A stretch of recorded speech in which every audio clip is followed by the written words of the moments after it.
thank all of you who are here today for what you're doing today, what you're doing tomorrow, that you're putting yourselves out. I have to say I wrote something because I wanted to be sure I said what was in my heart, so I apologize for reading a little bit. This is a story of a poisonous tree, a white tree that was allowed to stand outside a public high school in our America. A tree where white students could gather, but black students were not welcome. The tree became a symbol of racism, a living gift of God turned into a symbol of hate. The tree has thankfully come down, but the poison has left its mark. The first marks were nooses, badges of racial violence hung from that tree. The next were a series of violent retaliations, none of them acceptable to any of us, perpetrated by both sides. And the most recent scar is the imprint left on 6 young lives who should face a justice system that will judge their acts, but fairly, impartially, and blindly. I'm here for myself and for my husband, John Edwards, in hopes that justice can be achieved, and with that justice can come an opportunity to look at ourselves in the mirror and ask ourselves if we are the one America we profess to be, or if we're still 2 Americas. We are, we're sadly reminded, 2 Americas. But it doesn't have to be that way. You, and I can tell this because you're here, see that. Today and tomorrow is about what kind of America we want to live in and what we are willing individually to do to achieve that.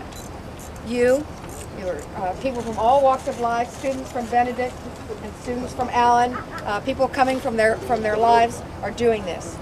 You want an America of racial equality and social justice, and you're not waiting for someone else to give it to you. You're not waiting for a lethargic Department of Justice. You're not waiting for problems to solve themselves. Black and white, you're stepping up and saying, we are the change that we've been waiting for.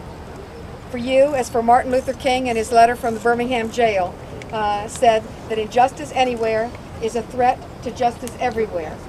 So you travel to Jena to fight for justice there and justice here, to fight for an end to racial terror there, and to fight for an end of racial terror here, to fight for an end of violence there and here.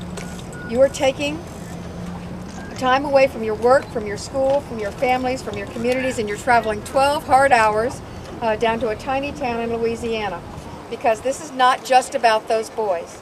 It's about 2 Americas and a tree that symbolized our same shameful divide. Have we made progress over the last years? Of course we have. Have we made enough? Clearly no. Martin Luther King's dream that his 4 little children would one day live in a nation where they would be judged not by the color of their skin but the content of their character is still not true. It's still a dream.